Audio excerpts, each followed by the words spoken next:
welcome everyone who took their time on their Saturday and to make out for this session.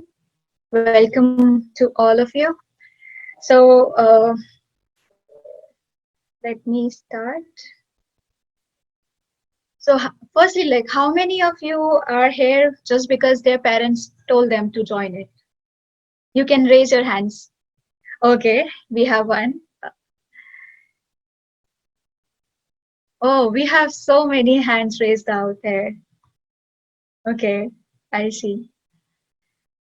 So anyone wants to share like what they told you? Why you guys are here? Anyone wants to share like what mama I've or papa? unmuted Raj. So Raj, please share. Okay. Do you want to share anything? No. Rajji, you're unmuted. Let your kid share if he has a thing. If not, I'll go back. I'll go to Dhoop. Okay, Dhoop, you're unmuted. You go ahead. Yeah. I think we're here because of the Bhaktamar session. Okay. Oh, okay. So they told you like you'll have a Bhaktamar session. That's why you are here. Okay. Very nice. Any more responses? I'm Anyone unmuting Harshal. wanna Harshal, go share ahead. why they are here? Yeah, okay. So I wanted like to do this Bhaktamar because I know like the first line and I'm like it sounds like a pretty good stotra, and my mom once told me that if you say it you can do like you can pray to Adinath Bhagwan. So that's why I want to do Bhaktamar, and I think it's gonna be a fun session. Excellent. Excellent. Any more Anybody responses? else? Last Anyone call. else? Anybody else? Okay, we got one more with the iPad. I do not know your name. So please say your name and then.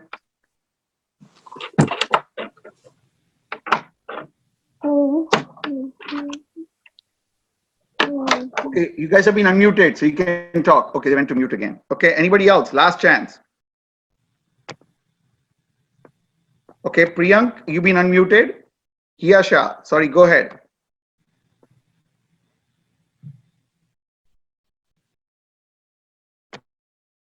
Two participants raised hands. Hiya, do you want to?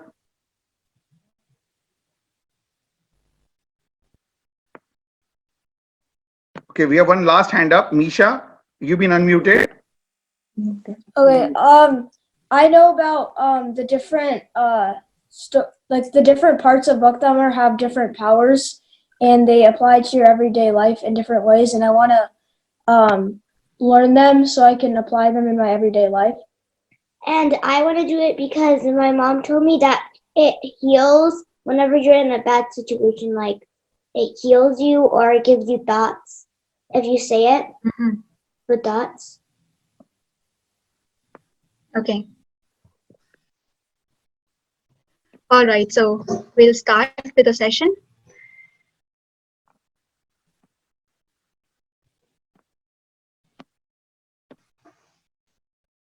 Just give me a minute. Let me start my screen.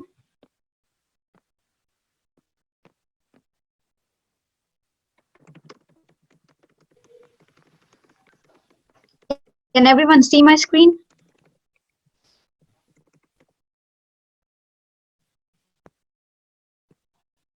Can everyone see my screen? Yeah? Okay. All right.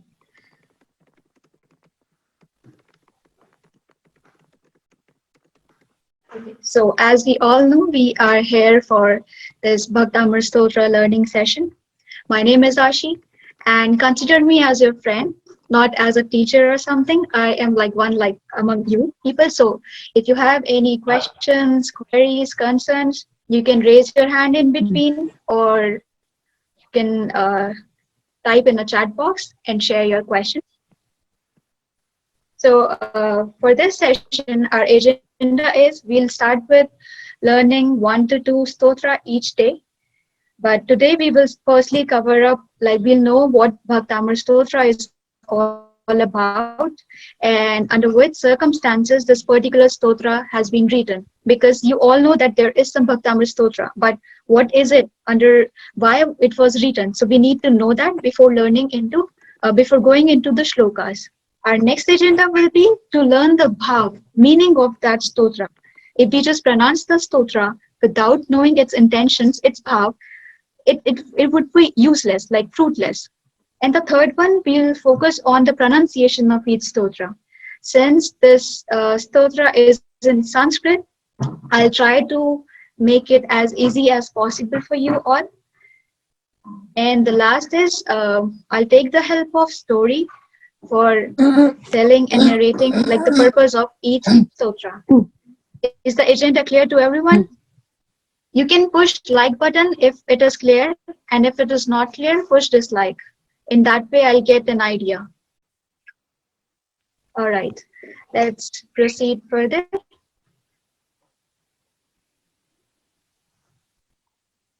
So we have two main figures in this entire stotra. First one is Lord Adinath, who is the first Tirthankar of the era and who basically brought civilization into the mankind. And the second person is Acharya Manatunga Swami to Lord Adinatha. Okay, so before knowing the introduction, what this stotra is, let's just talk about the story of Manatunga and Bhaktamar Stotra, how it was written, when it was written, and then we'll proceed further.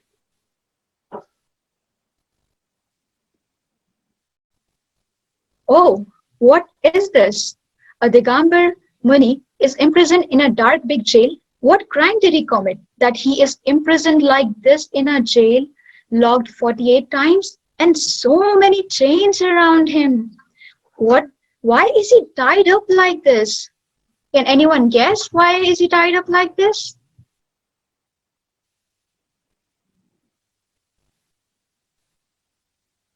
Sidbaya, please, if possible, you can unmute if they provide answers in between.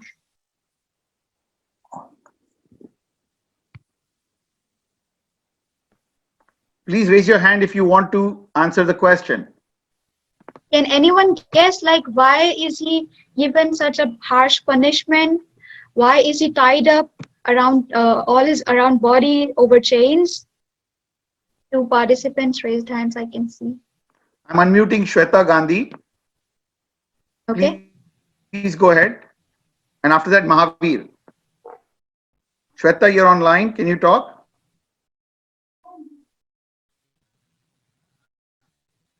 If not, okay, I'll move to Mahavir now. Mahavir, you've been unmuted. Go ahead, Mahavir. And Neminaz will be next after that. I think he was jailed because he was being tested for the Bhaktamar Stotra. Okay. Okay. Good guess. Okay, next. Anyone else? Yeah, 1 second. I have Parshanath. Let me look him where I just lost him. Give me 1 second. I'll unmute Chahat right now while I find. Guys, keep your hands up because if you put it down, I can't see you because it disappears. So Chahat, you have been unmuted. You go ahead. My name is China, and I think that there was the king, and he wanted to get some him, and then when he got there, he didn't see anything, and then they locked him up with 48 gates. Very nice. Very nice. I'll just You know take one the more. entire story. I'll just Okay, take one more so that we can continue. Dhoop, I'll give you you are unmuted now. Why? धूप आएगा अभी धूप आएगा अभी Yes. There's a king, and he wanted to learn something by Mantungacharya. And when the soldiers brought him, Mantungacharya didn't teach him anything. So the king put him in jail in 48 gates. Excellent. Excellent. Okay. So as some of you like already know the climax of the story, but let's start the story, try to understand why Mantungaji was kept in jail with 48 locks and chains around his body. So let me narrate you the story and listen to it carefully, because in the end, maybe I'll going to ask some questions to you. So once upon a time, a king named Rajbhoja ruled in the city of Ujjain. One day, while he was sitting in his kingdom, his ministers, they started a discussion, and they called Pandit Dhananjay. So Pandit Dhananjay, he was a very great scholar of Jainism, and many people in the kingdom, they were very jealous of him. So they asked to call his guru to discuss religious scripture. So the king sent his guards to the Acharya Manatunga to request him to bring him into the court. So here you will see, okay, so so he was very well aware of his guru, and he has heard about Manatunga earlier as well. So as he ordered, the guard went there and he requested to come to the court. He bowed down with respect to Manatunga and told them the king's order. You are requested to come to the royal court and enlighten us with your preachings. Acharya Manatunga replied, since I am a Jain monk, I have nothing to do with the religious or the kingdomship. So I won't be able to come to the court. Seeing this, the guard told the entire story to King Bhoja, and he ordered him to go again. The guard went again, and he again told him that I have renounced everything and I won't be able to come. Consider this as a sign of disrespect, and out of rage, the king sent the guard again and asked him to bring Acharya Manatunga forcefully into the kingdom.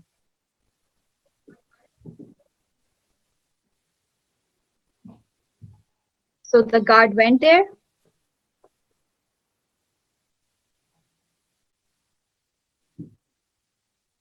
and they forcefully captivated Acharya Manatunga. An Acharya who doesn't have any hatred or any bad intentions for anyone, he was brought to the court as a prisoner. And you can see Acharya Manatunga stayed calmly and faced all the calamities with very silence. Being asked the reason for not coming to the court, Acharya remained silent.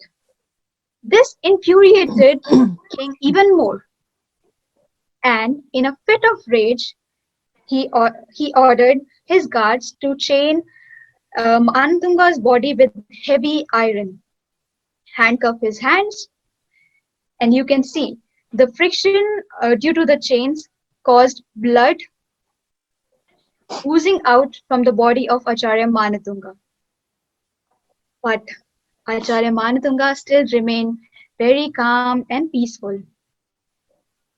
Even even locked under 48 doors and chains, he just sat there calmly and with patience. So he started worshipping Lord Adinath. And as you will see, when he started meditating on Lord Adinath, who is the first Tirthankar, one by one, his chains got broke.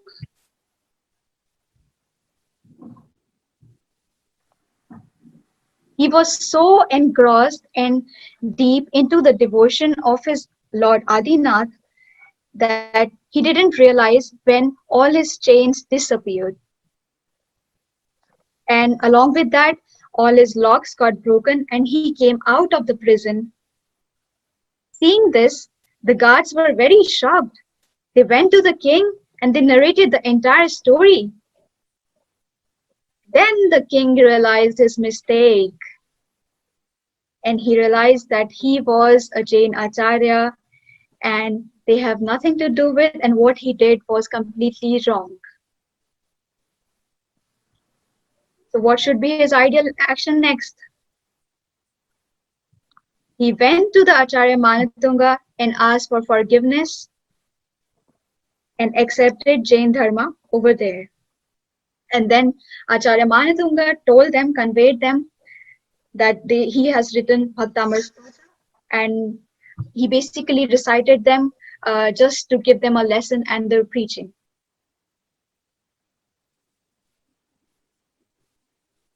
So now you all know the story behind Bhaktamar Stotra.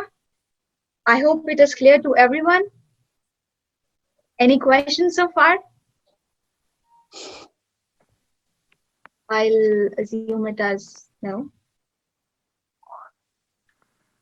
Put your in your reaction button. Please put a hand up so I can. And if your video is not on, so I'm unmuting Yatri. And if that's not your name, please state your name and ask your question. No, thank you. It was a nice explanation. Thank you. I'm unmuting Rishita.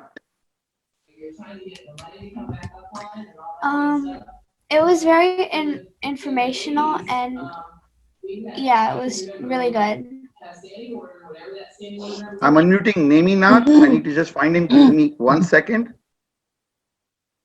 And after you ask your question, guys, you can go back to mute. So it's just easier.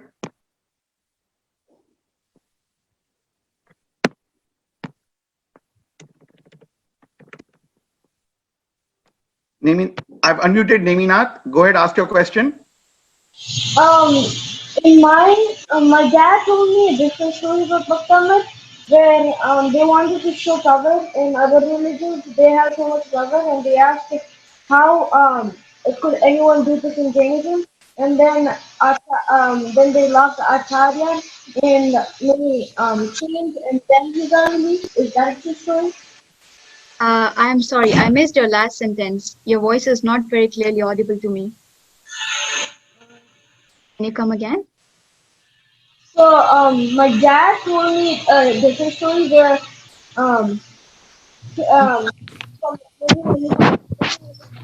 power, but someone asked, does anyone have power like this in Jainism? And then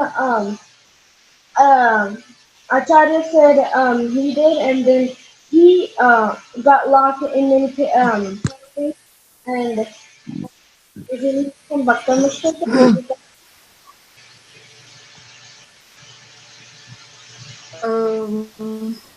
Okay, I mean, I haven't got your question very, like it was not clear to me because of the sound disturbance.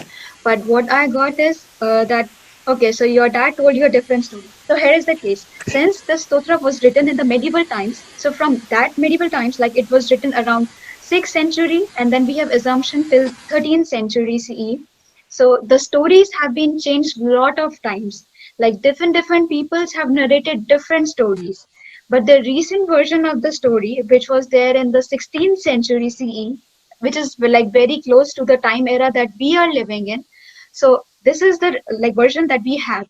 We are still not sure whether they were 44 chains around his body or 48, but both the versions are accepted. So it might be possible that your dad told you the other version of the story, which is also accepted.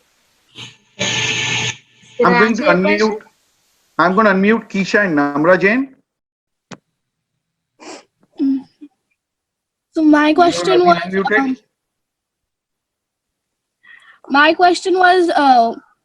did the king write the Bhaktamar Sutra or the Acharya?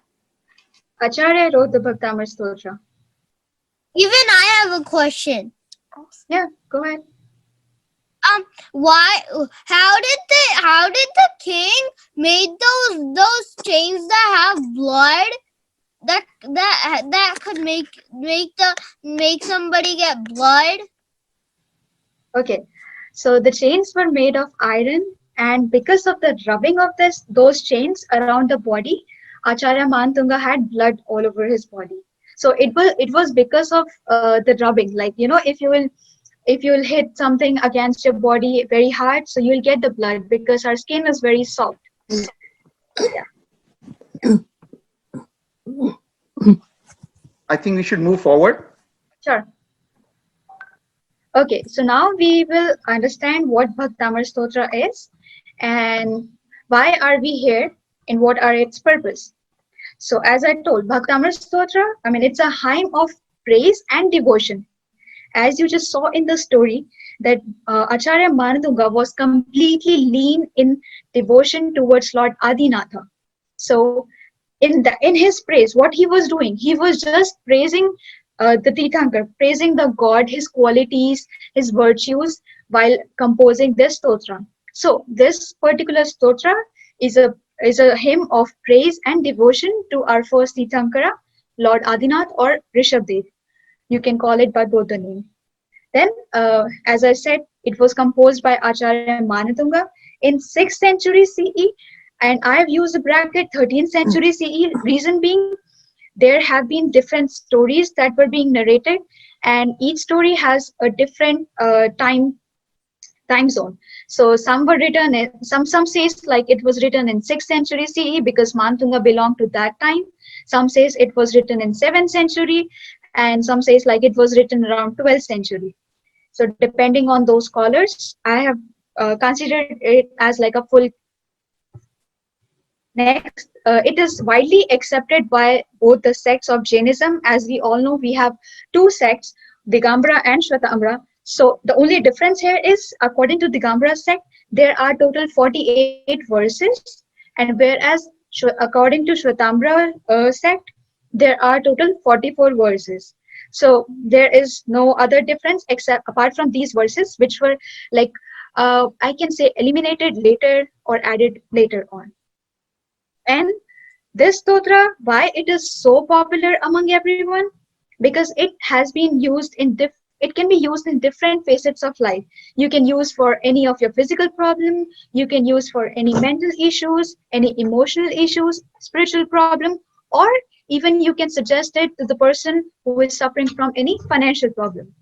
So as I mentioned, like the purpose of the stotra, we have innumerable purposes, but to start with, like I have mentioned few purposes over here, and I think they will be really good for your interest as well. So the first purpose is it enhances IQ and memory. And I think since we all are kids here, we all study, we all go to school or colleges. So this should be like our USP. This is are very useful for us.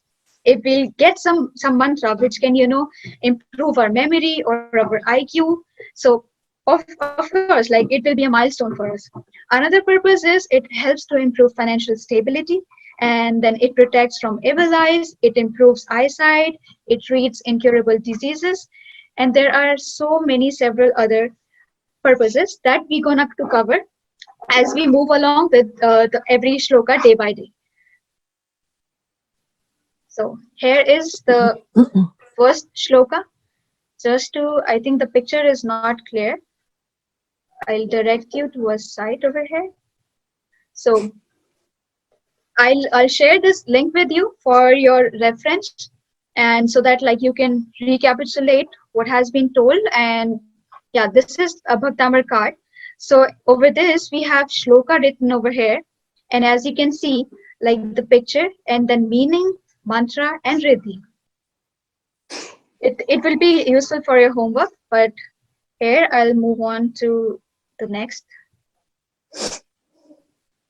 Okay, so this is this particular video will explain you like the meaning of this stotra, but I want you all to look into this video very carefully, and then at the end of the video I'll ask you like what you have analyzed from this video. Okay.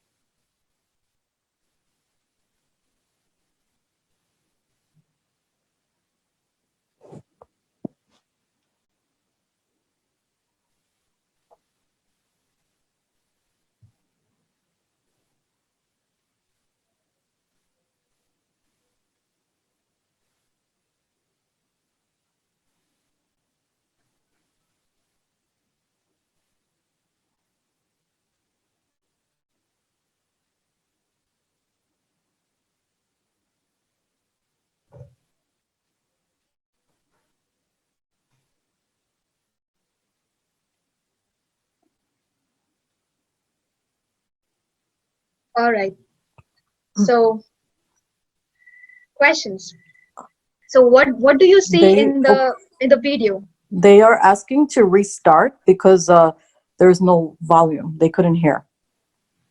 No, I intentionally I set it to without volume. Okay, yeah. I was just referring back to what the chat was saying. Okay, no problem. So I want your analysis. Okay, we have Neminath, whose hand is raised. What can you infer from this video?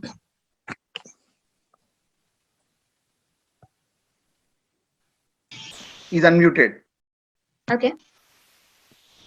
I think they asked for like to go somewhere and then to go to the ocean like for a trip or something. But then when they did, there was a flood. There was the ship sunk, so they were in trouble. But I think Abhinav can help them. Very good observation. I'm Anyone else? unmuting Ruchi now. Ruchi Shah, you've been unmuted. No, I learned that I think it's because they the foot appeared because of the god or the monk, because of his calmness and kindness. Okay. Very good. Anyone else? I'm unmuting Swasti and Atish, I think so. I think that this video represents that this God is calmness to everyone, no matter what situation they are in. If, for example, when you take the rough sea, his feet came before everyone, so they held on and they became calm, even though their surrounding was really rough. Excellent. I'm Wonderful. last unmuting G Shah. You've been unmuted. Please ask your question or your observation. Please share your observation. Why does the video start off with chains? I'm sorry? Why does the video start off with him chained? So it is basically like a representation. Chains are a representation of our daily life. Like in our daily life, we are engrossed with so many problems, so many situations around all our entire body, our mind. So in that way, like I have bound the chains around the body of this person. Ashish, I have a couple more hands up. Can I give their questions as well? Yeah, please. I want Okay. I want more Kavya, and you're more next. students to participate. Okay. Kavya is next, and then I've got Kinisha. Anybody else? Okay. If you have questions, please raise your hand. And once you're done, Please, lower your everyone, hand. just give it a try. Whatever you observe. I noticed like there was so much light at Bhagwan's feet that like when the waves were flowing down, the jewels on the crown were like lighting up, Right. like shining a lot. Very good. I'm next unmuting Kinisha Shah. Please go ahead, ask your question.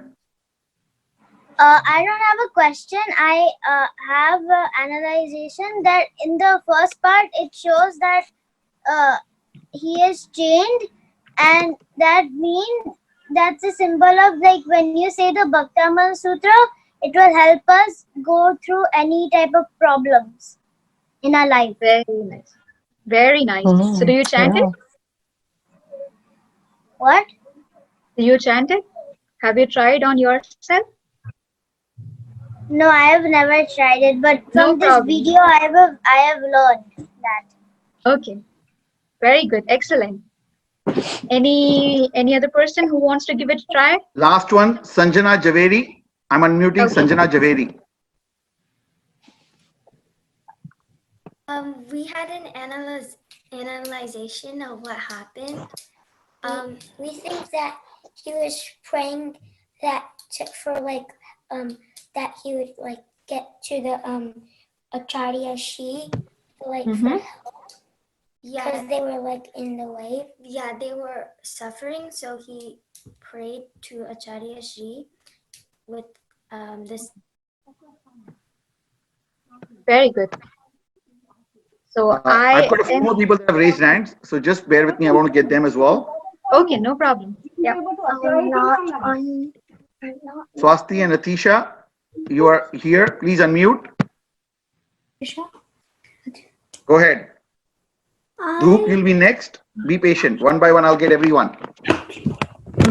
I noticed that Acharya Man Tunga is saving everyone. Acharya Manatunga is what? Saving everyone. Oh, that's a unique observation. I never thought of it that way. Very good. Can I see the first line of Bhaktamar? We'll get over it soon. Okay.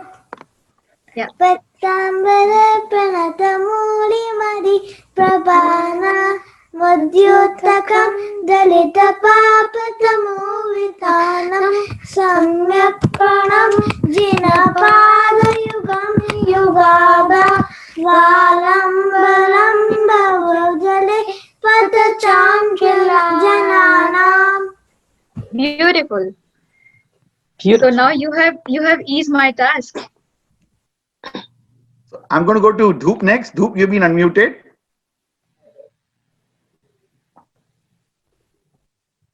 Why did that Adinath Bhagwan have designs on his feet?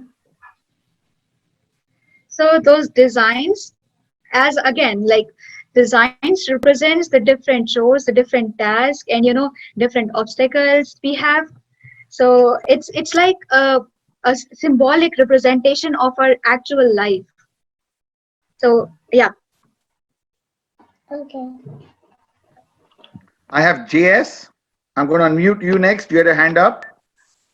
I think that's the last.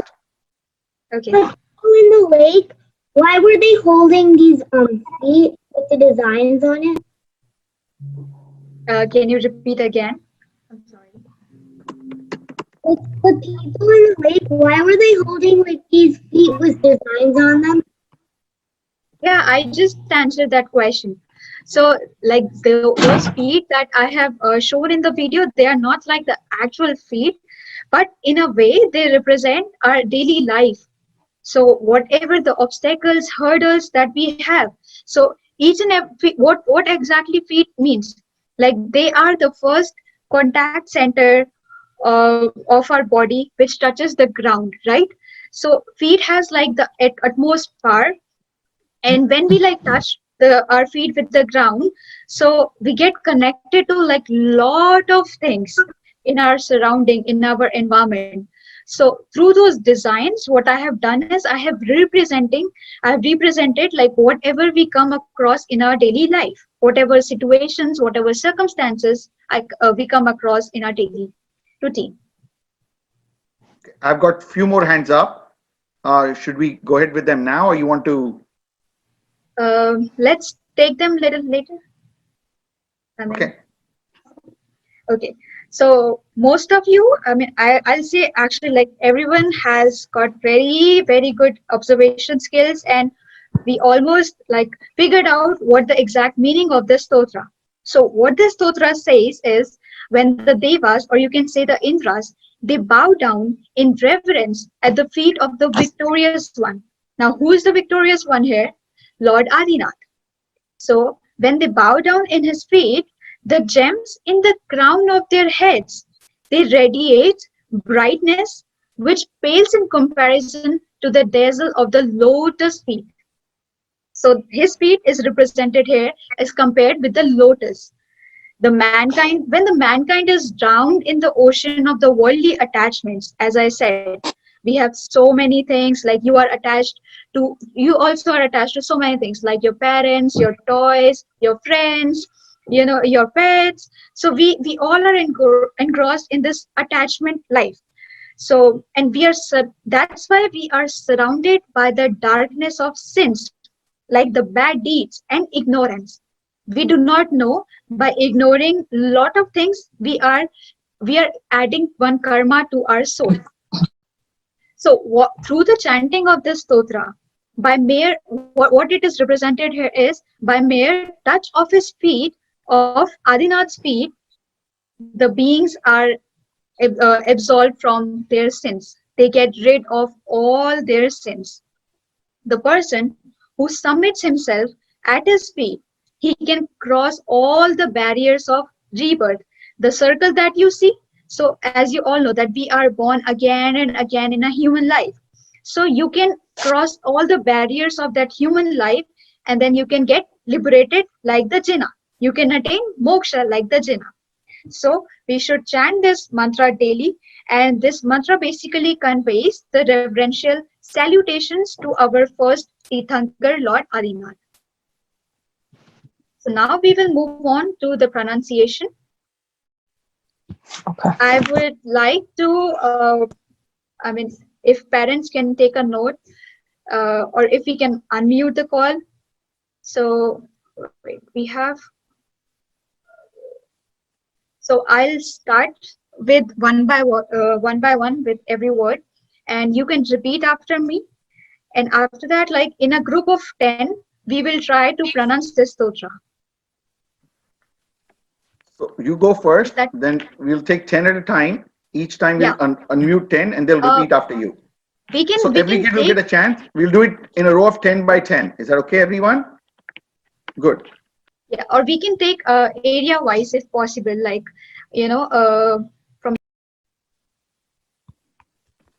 I think we'll just take 10 at a time right now for now. Okay. So go ahead. No problem. Yeah. So first is Bhaktamara.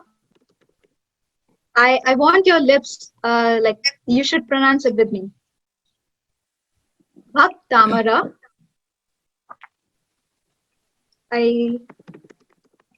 Someone's hand is raised here. Whose hand is raised? Sorry. Raj Lakshmi, I guess. Okay, so I'll start. Bhaktamara. Okay, I'll just get them unmuted. Sorry. Okay. I've just unmuted Raj Lakshmi. Let's see what they have to say. Yeah. Nothing. That was by mistake by my son. Oh, sorry. No worries. Okay. Neelamji's here. So just so you know, Neelamji's on the call. Aashi ji. Yeah. I'll just complete the pronunciation and then we'll hand over to her. Okay. Okay, so the first word we have here is Bhaktamara. So Bhaktamara, as you can see, it is made from two words, Bhakt plus Amar. What is the meaning of Bhakt? Anyone knows here? What we all are. Yeah, Dhoop. Can you unmute Dhoop? Bhaiya? Who? Dhoop? Okay. Dhoop. One second. He just raised his hand. He's unmuted. Yeah. Who wanna say something? Does it mean devotee? Exactly. Very good. Yeah. So what we all are here, we all are devotees of Jinnah, of Lord Adinath, or you can say any Tirthankara. So Bhakt means devotee and Amar means immortal. So the immortal devotee. You can take a note of the words. I'll say the words and their meanings. It would be easy for you to have your homework. So first, you can pronounce now with me, Bhaktamara. Next word is Pranata. Please pronounce. Pranata. Pranata means to bow down. As we just saw in the video, how Devas, how Indras bow down to the feet of Jinnah. Third word is Mauli. Mauli, which means crown. The crown that was placed on the top of head of the Indras and Devas. Madi, Next word is Mani.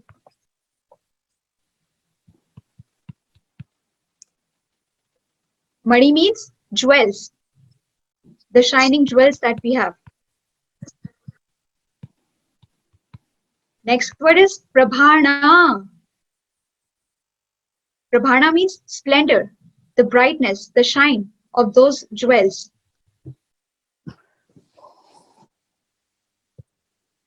So we have Bhaktamara, Pranata, Mauli, Mani, Prabhana. Is the first line clear to everyone?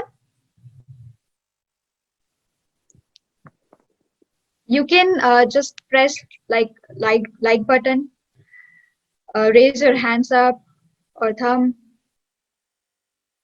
Should I move forward? Okay. So Bhaktamara, Pranat, Mauli, Mani, Prabhana. So from the meanings that we have, what we got here is that the immortal devotee who bow down to the feet of the Jinnah with, and we have like something incomplete here, with the crown over his head which has jewels into it. So now let's move on to the second line to make sense to this phrase, to this verse. Ashi ji, Mudyotakam. before you go to Yeah. the second line, Okay. Ashi ji, Yeah. Yeah, I can hear you. they're asking you to repeat the first line and the meaning again. Okay. They want you to repeat the first line and the meaning again, and a little slower this time. Okay. I'm sorry about that. So first line is Bhaktamara, the immortal devotee. Pranata, who is bowed down. Mauli means a crown. Mani, the jewels in the crown. Prabhana. So we can complete the three words meaning over here. So the splendor that is coming from the jewels that are present in our crown. In the crown of whom? Well, we do not know it till now. We'll get to know about it in the next line. Is that clear? Okay. So second one is Mudyotakam. So the main word here is Udyotakam. Try to pronounce it with me. Udyotakam.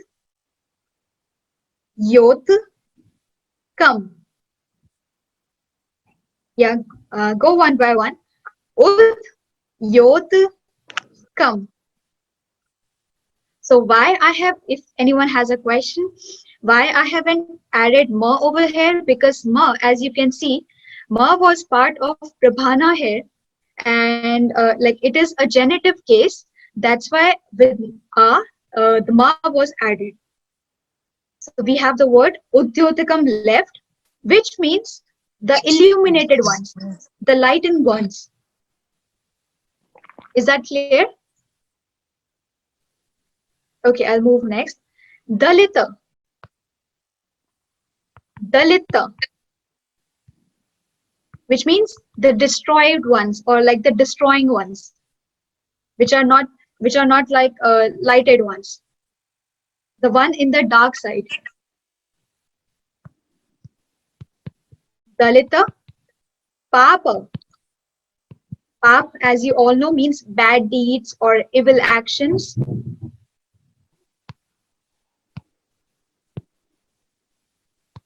Next word we have is Tama, which means darkness. Or in other state, we can say a state of complete ignorance. When we know there is something right in front of you, but we do not want to see it. So that is darkness. The other word is Vitanam. Means from a long time, from a very long time. Mudyotakam, Dalita, Papa, Tamoho, Vitanam. So what this line tries to say here is from a very long time, we all are living, we all are staying in a state of complete darkness. And we need like someone to lighten it. So we'll figure out who is that person who will lighten it. I'll repeat the line again. Pronounce it with me. Mud yotakam dalita papa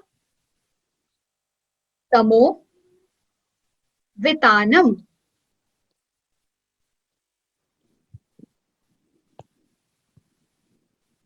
Should I move on to the third line? Any questions in between? Okay. So third one is samyak. One question. Yeah. I'm unmuting Saina. She has a question. Just hold on.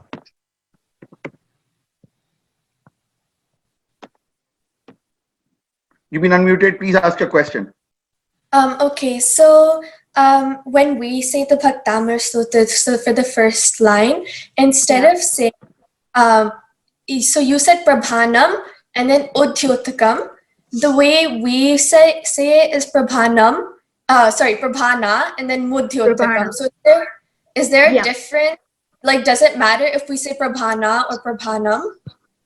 Okay, so the actual, since the stotra is written in Sanskrit and it has some rules attached to it, like the way we write it.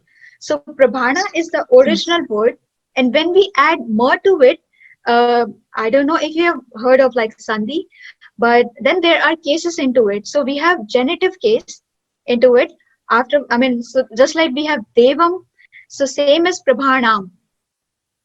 And when this becomes Prabhanam, so the word that is left here is Udyotakam. So we don't have any word with with the meaning Mudyotakam. The actual word is Udyotakam, which means, as I told, like the illuminated ones.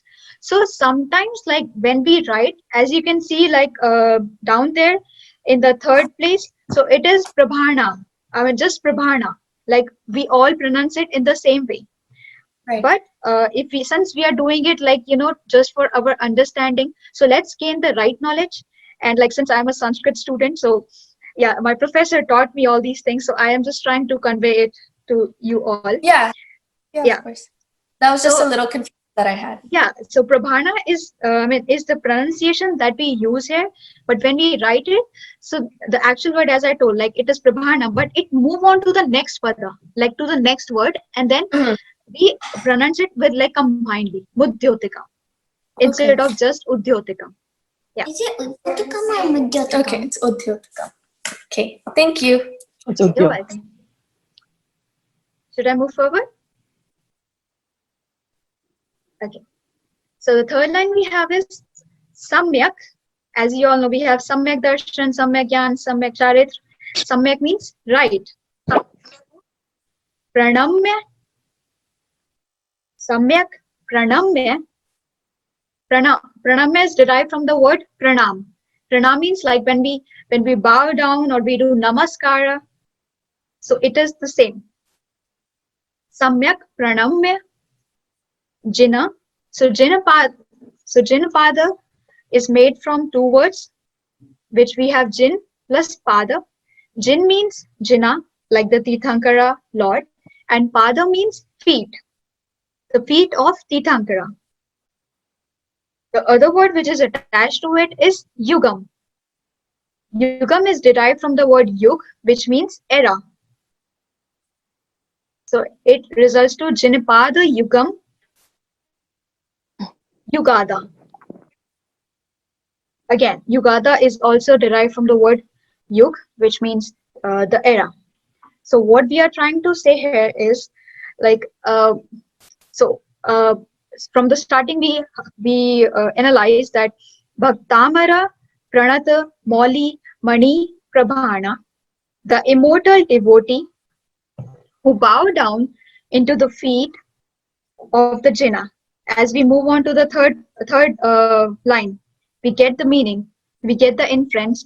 So the immortal devotee who bow down to the feet of the Jina. and all other Indras. So immortal devotee is considered as like who chants this particular verse. So in reference to the Indras and the Devas that we saw in the video, when they bow down towards the feet of the Jaina with the crown on their head in which the jewels are shining, right? So now we'll move on to the next one. To complete this phrase, Valambanam. Again, Valambanam is again made of two words. Vala Ambanam.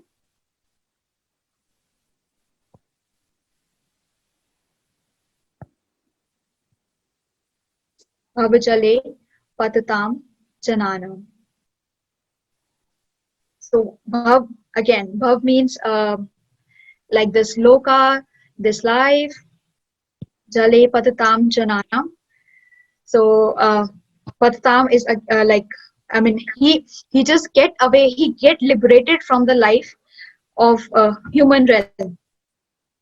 So if we'll move on from like first to fourth line, what we found here is the devotee who chant this stotra, just by the touch of the feet of Adinatha, he gets liberated. Adinath. So now how the feet is described here is, the feet is described like the splendor coming from the feet of the Jaina is so much superior. So it has been compared with the jewels that are present in the crown of Indras. So it adds to the beauty of those crowns. The light coming from the feet of Jaina, it glorifies the effect of the light coming from those jewels. So if we refer this stotra in our daily life, so if we'll just touch the feet of Jaina, and if his light falls upon us in terms of falls upon our life, so what miracle it can do? It can solve all our problems. It can cross all our obstacles or hurdles, and it can give you a life which we all want. Am I clear? I mean, anyone have any questions, please feel free to ask.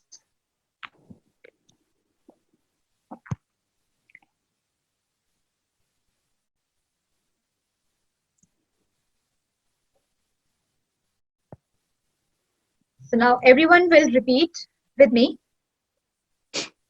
Let's take a group of 10. Sidbhaya, are you there? Aparna di? Yes, Aashi. Yeah. So we'll divide like 10 students and we'll pronounce the stotra with them. So if you can unmute like 10 students at a time.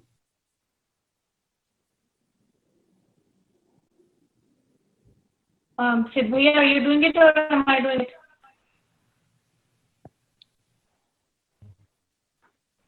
Okay. To unmute Jain, Darshan, Swati and Tisha Jain, Harsh Gankar. I'm not using any other method except the sequence. Question. Yeah, please, Maurya, Riddhi Jain. Huh? What? And Shweta Gandhi. How many are there? Swasti, you have a question? Yeah. Yeah, please go ahead. So I think you said before that we keep on rebirthing as a human to try to get out all of sins. Then how are animals and plants born? Who made them? So this is like, as we all know, like the entire this is a universal creation, right? So what happens is, like, we take rebirths like this. I am sorry, like someone is making noise. I mean, Please wait. We'll get on to the pronunciation in just 1 minute. Aashi, I can help with a lot of this stuff too. Yeah, can you please mute? I can mute. I can explain the question too, the answer to the question that she asked. Yeah, Oh, sure. how do Go I? ahead. Oh, let me mute. I Should I muted mute them. everyone? Yeah. I can help you with the pronunciation too when we break them Yeah, so apart. like 10 of them, like you can pronounce, you can help with Okay, them. so I guess hi everyone, I'm Neelam, and I'm going to be co-teaching with Aashi, and you were asking about how there are animals and different things that are born. So what Aashi was talking about is there's a circle of life. So based on your soul and your karma, you rebirth into either a plant or an animal or a different human being. But once we liberate from all of those lifetimes, we become immortal, and we just have the soul. We attain what they call nirvana or moksha. So when you become an animal, you have a different karmic level. You still have the same soul. So which is why they say in your lifetime you should do a good cause and effect, which is what karma is. Karma is just the effect of what your cause is.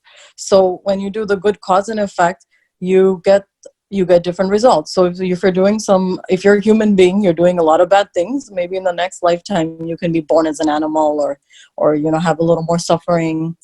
So I guess that's the short end of the explanation. And right. Yeah. And if you have any more questions on that, let me know. Was that a good explanation?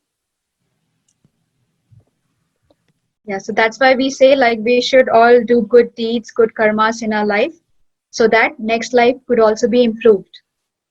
Ashish, there's a quick point. They want to know the meaning of the fourth line again. Darshan is asking that, can you please go over the meaning of the fourth line? And that's why many times when we say, oh, why am I facing this so-and-so in this lifetime? I'm a good person. Well, that's because you don't know how many lifetimes ago you have done something that you are facing now.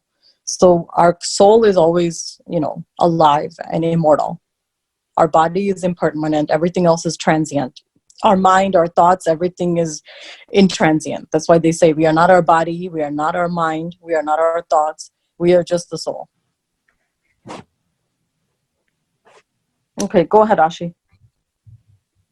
Yeah, so the last line is Valambanam Bhavjale Patatam Jananam. So what this means is like the one who touches the feet of Lord Adinatha of the Jina, so he gets relieved, like he gets liberated from this realm of the entire life cycle just by venerating the feet of Jinas. So the reason why I highlighted the feet in the video, it was because like I wanted to highlight that only the feet of the Jinnah has so much power. So just imagine, like if we will venerate his entire virtues, his entire qualities of like entire body, what miracles can happen to us. So the feet is like one example that Manatunga has given starting from the first shloka. Is that clear?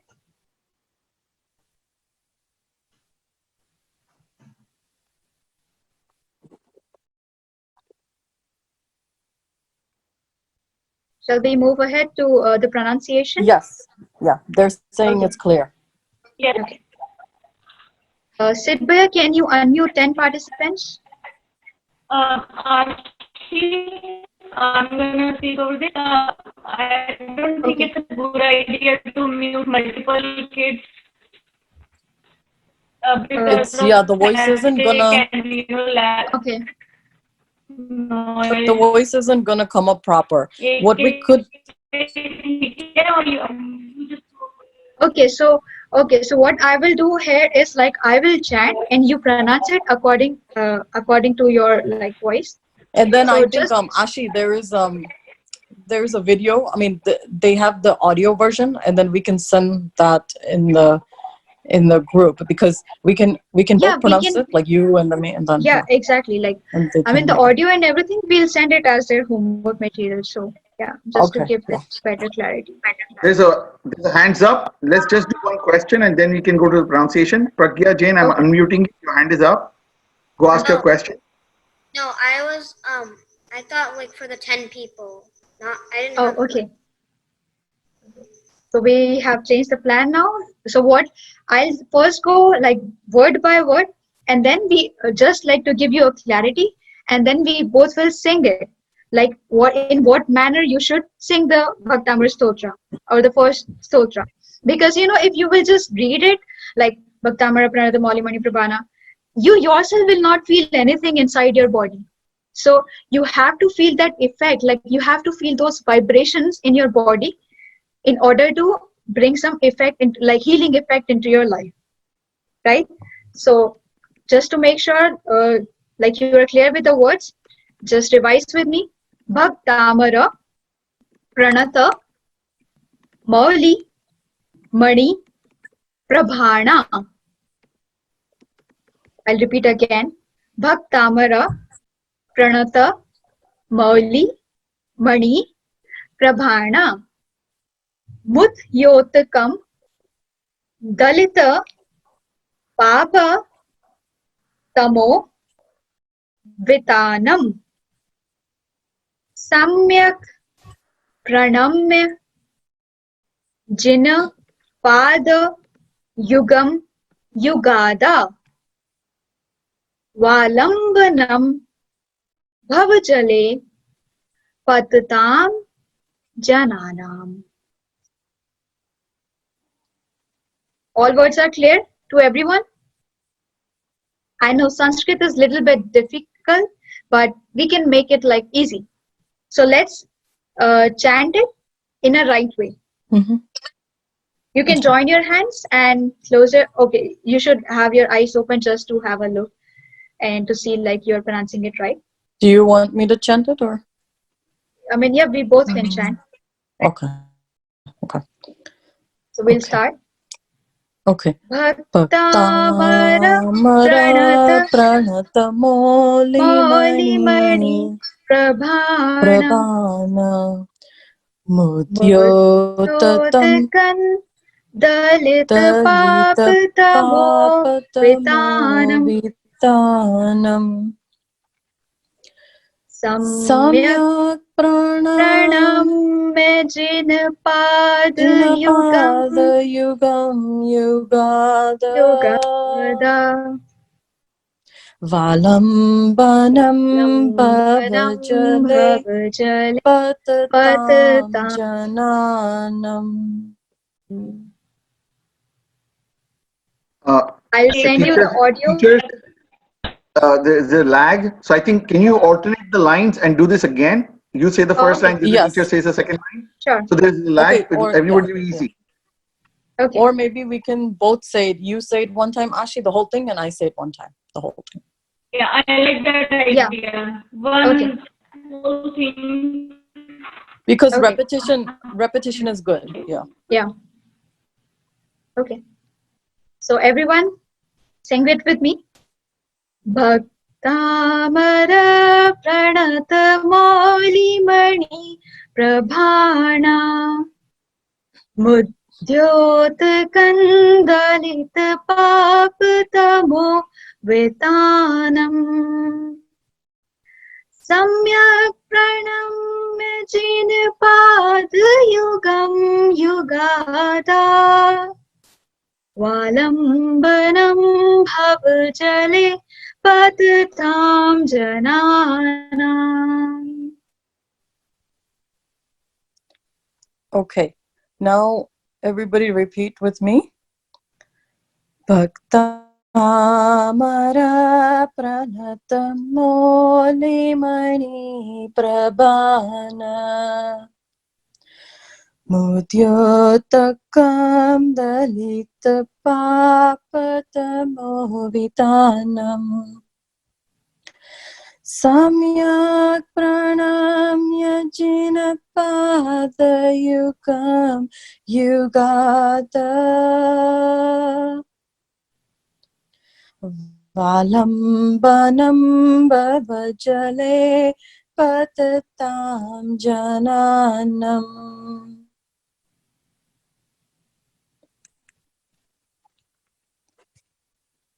Is the pronunciation clear to everyone? Any questions? Any doubts?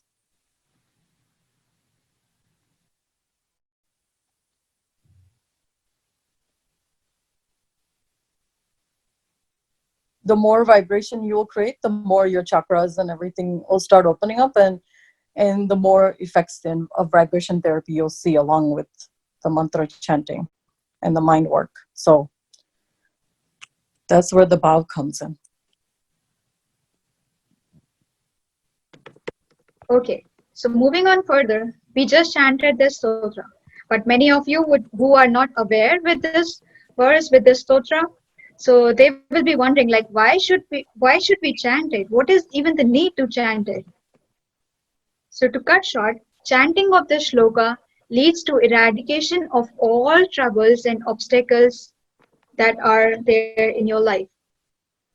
You all are not adults right now, but still as a kid, I have also faced so many problems, so I can understand like you all would be also be having so many confusions, problems. You want something, you do not get that. So what this stotra do, if you chant this stotra, like as you can see, this person whose mind is unclear, he has so many obstacles, if he starts some new work, he just gets stuck into it, he cannot move forward. He has difficulties, confusion, he's lost, he's unhappy in his life. What Bhaktamar Stotra first shloka did to him, he became confident, he has a clear mind, he developed like insight what he really want to do, he became happy, clear in his goals, and he found a direction. This is, I would share like this is one of my favorite stotras because so far in my entire lifetime, I have chanted this stotra multiple times. So I would really suggest you all to chant this stotra. Like if you're facing with any kind of problem, not necessarily like only the education problem, or you're having like some issues with your friendships or any kind of issues, you can chant this stotra. It is like a multi-purpose stotra. So Ashiji, there's a question from Shlok Shah. I'm unmuting Shlok Shah. Okay. Shlok, go ahead, ask your question. Yeah, I have heard my parents say like so many times that you should not chant the Bhaktamar Stotra after 12 noon. Why is that so? Okay, so if we come to like the process thing, the ideal time that we should do it in the morning time, like 4 to 7 a.m. Because all the vibration, like the positive vibrations are present in the environment during that time, like the sunset happens and it is a time of Brahmurat. So there is like so much positivity in the air. So if we talk about the ideal time, that is 4 to 7. But it is, people have different misconceptions about this stotra. So I would suggest like to not restrain yourself due to the time issues. So you can chant it like any time, whenever. The main thing that is essential over here is whenever you feel comfortable, whenever you feel happy, whenever you are feeling like, okay, I won't be disturbed by my phone, or I won't be disturbed by my friends or my parents, whatever. When you feel like you won't be having any disturbance, you can chant the shloka. And it will, the main thing that matters is your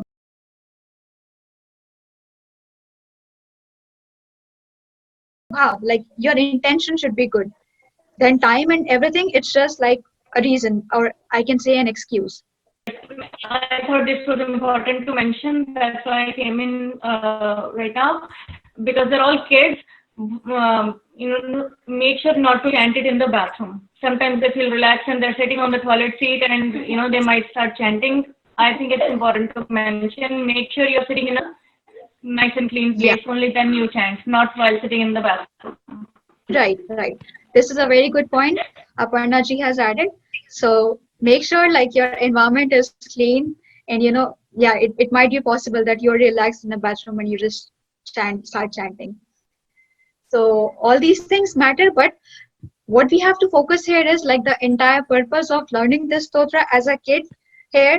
Like we first at least have to drive. I mean, before starting driving, we first at least have to sit in the car, right? Then, I mean, after sitting in the car, we can decide our destination, where we want to go, what we want to shop in between, where we want to stop in between. But at least sit in the car, then we can lead our way, right? So you start with the chanting, and then once we get like used to it, we get it into our habit, then we can work on the processes and what time should we chant, how many times should we chant, and all other factors.